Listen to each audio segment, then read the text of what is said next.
Hello friends, welcome back to my channel. मैं हूं आपकी फ्रेंड वर्षा। फ्रेंड्स, आज की इस वीडियो में हम बात करेंगे बीट एंट्रेंस एग्जाम के इंग्लिश के प्रैक्टिस सेट के। आप लोग बहुत टाइम से रिक्वेस्ट कर रहे थे कि इंग्लिश का प्रैक्टिस सेट अपलोड किया जाए, तो फ्रेंड्स आज इंग्लिश का प्रैक्टिस सेट लेकर आए हैं। लेकिन फ्रेंड्स, एक तरह से प्रैक्टिस सेट बोल सकते हैं आप इसको, और या फिर आप इसको ये भी बोल सकते हैं कि हम एक टॉपिक लेकर आए हैं जिसको हम यहाँ पे डिस्कस करेंगे।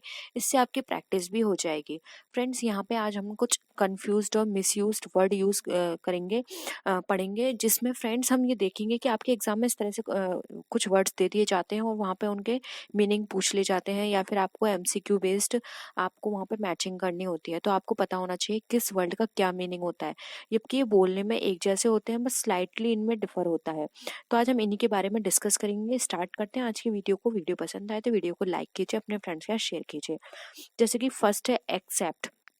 फ्रेंड्स, ये जो एक्सेप्ट वर्ड है, ये एक्सेप्ट यूज किया जाता है जब हम किसी चीज को स्वीकार करते हैं। टू रिसीव अ थिंग, जब हम कोई चीज रिसीव करते हैं और उस चीज को जो हम रिसीव कर रहे हैं, इट मीन्स हमने वो चीज एक्सेप्ट कर ली है। तो इसका मतलब होता है स्वीकार करना।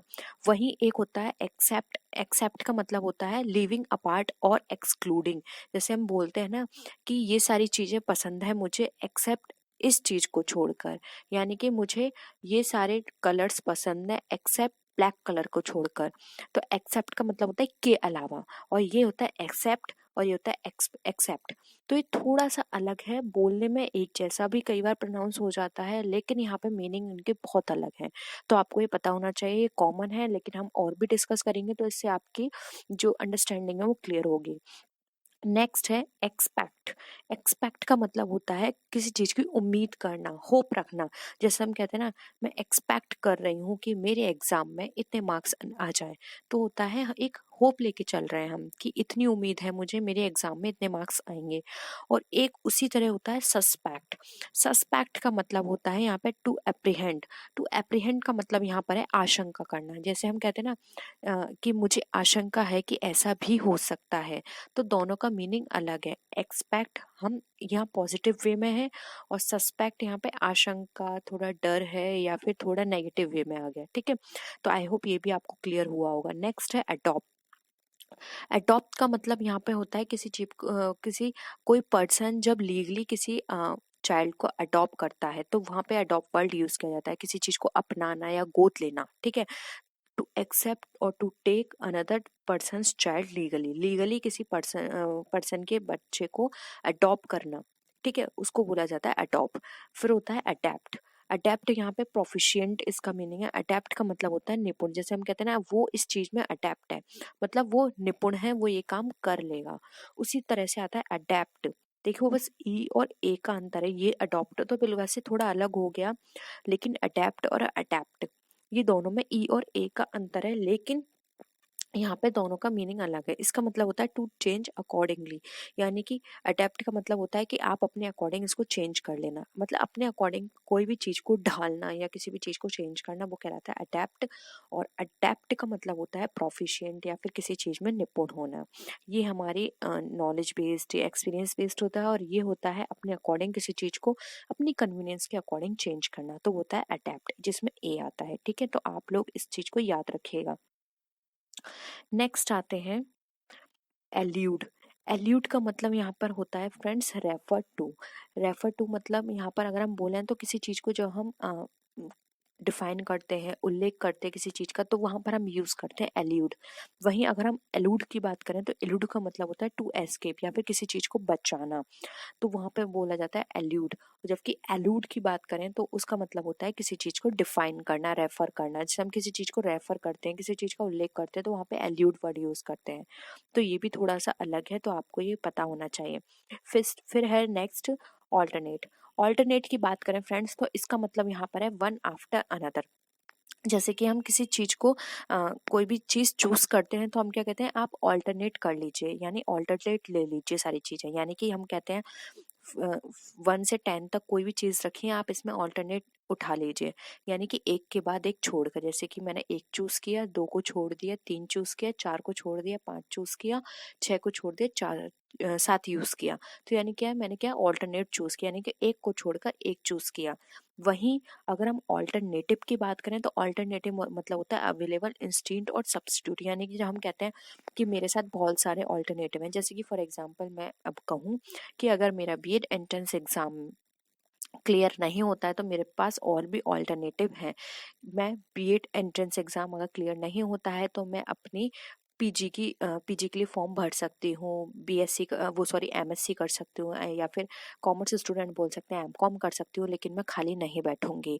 तो इसका मतलब यहाँ पे हो गया, ऑल्टरनेटिव का मतलब होता है विकल्प। अगर मेरा ये चीज़ क्लियर नहीं हुआ तो मैं इस जगह जा सकती हूँ, लेकिन मैं फ्री नहीं रहूंगी, ठीक है। वहीं ऑल्टरनेट का मतलब होता है किसी एक के बाद एक चीज को चूज करना, ठीक है। आई होप ये भी आपको क्लियर हुआ होगा। फिर है ओरल।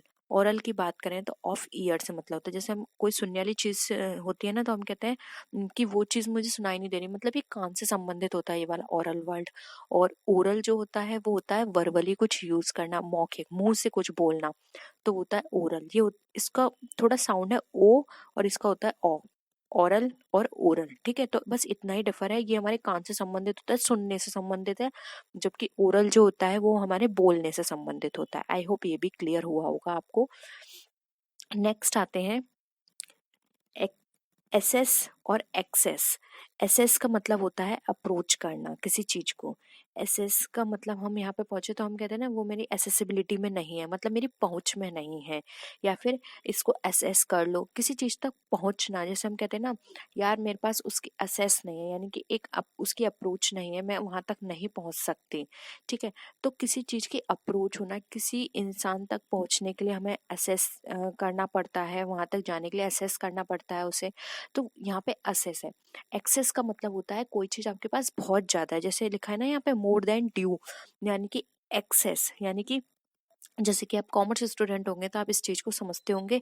आप जब अकाउंट बनाते हैं तो उसमें लिखा होता है हमारे जो पेमेंट है एक्सेस है रिसिप्ट से, ठीक है, यानी कि पेमेंट्स ज्यादा हैं रिसिप्ट से, या फिर हम बोल देते हैं रिसिप्ट्स ज्यादा हैं पेमेंट से। वैसे आप कॉमन अदर स्टूडेंट्स भी हैं, साइंस के हैं, या फिर आप आर्ट्स के हैं, तब भी आप समझ सकते हैं किसी चीज से ज्यादा होना। जैसे कि हमारा जो इनकम है, हम क्या देते हैं ना, हमारी इनकम एक्सेस है ओवर लाइबिलिटीज, यानी कि हमारी इनकम ज्यादा है लाइबिलिटीज कम है, या फिर हम बोल देते हैं लाइबिलिटीज एक्सेस ओवर इनकम, यानी कि लाइबिलिटीज ज्यादा है इनकम कम है। तो एसेस वहां पे यूज किया जाता है, और एसेस का मतलब होता है अप्रोच, ठीक है। फिर है एवर्ड्स। एवर्ड्स का मतलब यहाँ पर होता है, अगर हम बात करें तो टू डिसलाइक, यानी किसी चीज को पसंद ना करना, वो कहलाता है हमारा एवर्ड्स। जबकि एडवर्ड्स की बात करें तो ये अनफेवरेबल है। अनफेवरेबल का मतलब अब यहाँ पे समझिए, एवर्ड्स का मतलब तो हो गया किसी चीज को हम पसंद ही नहीं करते हैं, और एडवर्ड्स का मतलब यहाँ पे होता है कोई चीज विपरीत है, मतलब हमारी कंडीशन के अकॉर्डिंग नहीं है। पसंद तो आ रही है बट हमारी कंडीशन के अकॉर्डिंग है ही नहीं, ठीक है। तो ये पसंद नापसंद वाली चीज आ गई, जबकि ये हमारी फेवरेबल अनफेवरेबल इस चीज में आ गई, ठीक है। तो सेंस दोनों का बहुत अलग है, तो आप इससे समझ सकते हैं। फिर आता है हमारा नेक्स्ट एडवाइस। ये एक नाउन की तरह है फ्रेंड्स एडवाइस। यहाँ पर एडवाइस का मतलब होता है किसी को ओपिनियन देना, सलाह देना, जबकि एडवाइस देखो बस इतना ही डिफरेंस है, यहाँ सी है या एस है, और अगर एस आता है तो वो वर्ब है to offer an opinion. Advice अगर एस आ रहा है तो वर्ब की तरह यूज हो रहा है, और उसमें आप किसी चीज को ऑफर कर रहे हो, ओपिनियन देने के लिए, सलाह देना आप दे रहे हो खुद से। और एडवाइस में होता है कोई आपसे सलाह ले रहा है, नाउन की तरह है। फ्रेंड्स ओपिनियन जो है वो आपसे कोई ले सकता है, लेकिन यहाँ पर आप खुद से दे रहे हो उसको एडवाइस, ठीक है। तो ये है आपकी सलाह ले दे, मतलब सामने से कोई आपको ले रहा है सलाह, और एडवाइस में होता है आप सलाह खुद से दे रहे हो, ठीक है। नेक्स्ट है अफेक्ट। अफेक्ट यहाँ पे देखिए वर्ब की तरह यूज हो रहा है, और इसका मतलब होता है टू इन्फ्लुएंस, यानी कि आपका असर किसी और पे पड़ना, किसी भी चीज का असर किसी और पे पड़ना, वो कहलाता है हमारा अफेक्ट। जबकि इफेक्ट की बात करें तो ये होता है परिणाम और रिजल्ट, ठीक है। इसको यानी कि कोई भी चीज देखो अफेक्ट, कोई भी चीज अगर हमें पॉजिटिव में हम बात करें तो यहाँ पर क्या हो जाता है, अफेक्ट आ जाता है, लेकिन इफेक्ट का मतलब यहाँ पे नेगेटिव वे में भी हो सकता है। तो यहाँ पे थोड़ा ये क्लैश करती हैं चीज़ें। अफेक्ट का मतलब हम ये बोल सकते हैं कि इसका इस पे बस असर पड़ रहा है, लेकिन इफेक्ट जो होता है वो हमें डायरेक्ट रिजल्ट देता है, ठीक है। अब वो जो असर पड़ रहा है वो पॉजिटिव भी हो सकता है, नेगेटिव भी हो सकता है, लेकिन इफेक्ट जो है वो डायरेक्ट आपको क्या है, वो आपको रिजल्ट निकाल के दे रहा है, ठीक है। तो यहाँ पे इतना डिफरेंस है, अफेक्ट मतलब असर करना और इफेक्ट का मतलब परिणाम यानी कि रिजल्ट देना, ठीक है। नेक्स्ट आते हैं अपोजिट। अब बात करते हैं अपोजिट की। तो अपोजिट का मतलब यहाँ पर होता है प्रॉपर से, मतलब उपयुक्त, ठीक है। कोई भी चीज अगर गिवन है तो हम कहते हैं ना ये प्रॉपर है, अपोजिट है। अब और ऑपोजिट का मतलब होता है, ऑपोजिट की बात करें तो कोई भी चीज हमारे सामने होना, ठीक है। जब हम कहते हैं ना इन फ्रंट ऑफ, कॉन्ट्रेरी, तो वहां पे ऑपोजिट, और अगर कोई भी चीज प्रॉपर वे में होती है तो उसको बोलते हैं अपोजिट, ठीक है। इतना ही डिफरेंस है। फिर है अमेंड। अमेंड की बात करें तो ये टू इम्प्रूव, यानी कि ये बात करती है संशोधन पे। जैसे कि आपने देखा होगा अमेंडमेंट एक्ट, ये अमेंडमेंट एक्ट वो जो हमारे कॉन्स्टिट्यूशन में अमेंडमेंट्स होते रहते हैं, चेंज मतलब संशोधन होते रहते हैं। जैसे कोई कमी है उसको ठीक करना या फिर कोई और रूल उसमें जोड़ना, तो वो हमारा कहलाता है अमेंडमेंट, यानी कि उस चीज को इम्प्रूव करना, कोई कमी है तो। और इमेंड का मतलब होता है अशुद्धियां निकाल देना, टू रिमूव द मिस्टेक्स। इसमें मिस्टेक बाहर ही निकाल देते हैं, जबकि इसको इम्प्रूव करने की बात करें और ये सिर्फ मिस्टेक निकालने की बात कर रही है। ये नहीं कह रहा कि इसमें कुछ इम्प्रूवमेंट किया जा रहा है, ये बात कर रहा है कि जो कमियां हैं सिर्फ उसको निकाल रहे हैं, कुछ इसमें ऐड नहीं कर रहा है। जबकि इम्प्रूव में क्या होता है, यहाँ पे चीज ऐड की जा रही है, इसमें कोई भी चीज ऐड नहीं की जा रही, बस जो गलतियां हैं उसको निकाला जा रहा है, ठीक है। नेक्स्ट आते हैं एमोरल।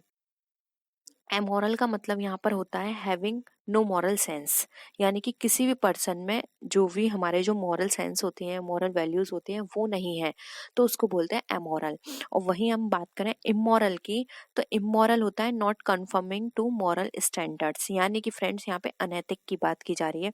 यानी कि फ्रेंड्स उसमें यहाँ तो बात की जा रही है कोई भी सेंस नहीं है, और यहाँ पर ये बात की जा रही है कि हमें कंफर्म नहीं है कि नहीं है, ठीक है। यहाँ पे कंफर्मिंग नहीं है कि उसके अंदर मॉरल वैल्यूज है या नहीं, लेकिन यहाँ तो उसने कंफर्म कर दिया कि उसके अंदर है ही नहीं कोई भी मॉरल वैल्यू, ठीक है। तो इतना डिफरेंस है इसका। नेक्स्ट आते हैं एंटिक्स। एंटिक्स का मतलब फ्रेंड्स यहाँ पे ट्रिक से है। आपने देखा होगा फ्रेंड्स, जब भी हम किसी कोई भी बात करते हैं, हंसाने के लिए कोई भी ऐसी हरकत करते हैं, तो उसको बोला जाता है एंटिक। जैसे कोई भी पर्सन आपको हंसाता है तो आप वहां पे वर्ड यूज करते होंगे, यार तुम तो बहुत एंटिक पीस हो, यानी कि हंसाते ही रहते हो हमेशा, तो वहां पे एंटिक वर्ड यूज किया जाता है। जबकि एंटिक्सीवा की बात करें तो ये एंटिक वो होता है जब हम एंशियंट कोई पीस की बात करते हैं, जैसे कोई भी प्राचीन हम डिजाइन की बात करें, बिल्डिंग की बात करें, तो हम कहते हैं वाओ ये तो एंटिक पीस है, ठीक है। कोई भी बहुत ब्यूटीफुल स्टेचू की बात करें या फिर कोई भी ऐसी ड्राइंग की बात करें तो हम कहते हैं एंटिक पीस है, ठीक है। जो बहुत पहले मिला करती थी, आज के टाइम में उनका मिलना आज के टाइम में वो मिल ही नहीं सकती है, बहुत पहले जमाने की चीजें हैं, प्राचीन कालीय वस्तुएं, तब बोला जाता है एंटिक है। और वही एंटिक्स वहां पर होता है कोई व्यक्ति आपको हंसाता है तो वहां पे उसकी हरकतों को बोला जाता है एंटिक्स, ठीक है। तो आप यहाँ पे हिंदी में भी लिख लीजिएगा, मैं आपको एक्सप्लेन कर रही हूँ। नेक्स्ट है एप्रेस। एप्रेस की यहाँ पे हम बात करें तो इसका मतलब होता है मूल्यांकन करना, यानी कि असेस द क्वालिटी और वैल्यू, किसी भी चीज की क्वालिटी या वैल्यू को अप्रेस करना, यानी कि उसको मूल्यांकन करना, वो कहलाता है, कैलकुलेट करना वो कहलाता है अप्रेस। जैसे हम कहते हैं ना उसकी क्वालिटी इतनी अच्छी है कि हर कोई उसको अप्रेस करता है, ठीक है, यानी कि हर कोई उसकी क्वालिटी का मूल्यांकन करता है। फिर आता है अप्राइज। अप्राइज का मतलब होता है इन्फॉर्म, यानी कि यहाँ पे सूचित की जाती है कोई भी चीज, किसी भी पर्सन को कुछ भी चीज इन्फॉर्म करना कि ये है, ये कंडीशन होने वाली है, ये वो, मतलब किसी भी चीज के बारे में इन्फॉर्म करना वो कहलाता है अप्राइज। और किसी की तारीफ करना, असेस करना उसकी क्वालिटी को, वो कहलाता है अप्रेस। आई थिंक यहाँ तक आपको सारे ये जो थोड़े सिमिलर वर्ड्स हैं, जो साउंड में सिमिलर होते हैं, कभी बार स्पेलिंग्स में थोड़े बहुत डिफर होते हैं, वो आपको क्लियर हुए होंगे। और वीडियो पसंद आए तो वीडियो को लाइक कीजिए, अपने फ्रेंड्स के साथ शेयर कीजिए, किसी भी तरह की कोई भी क्वेरी हो तो जरूर बताइएगा। तो फ्रेंड्स नेक्स्ट वीडियो में हम फिर मिलते हैं आपसे और विच वीडियोस के साथ, तब तक के लिए बाय बाय।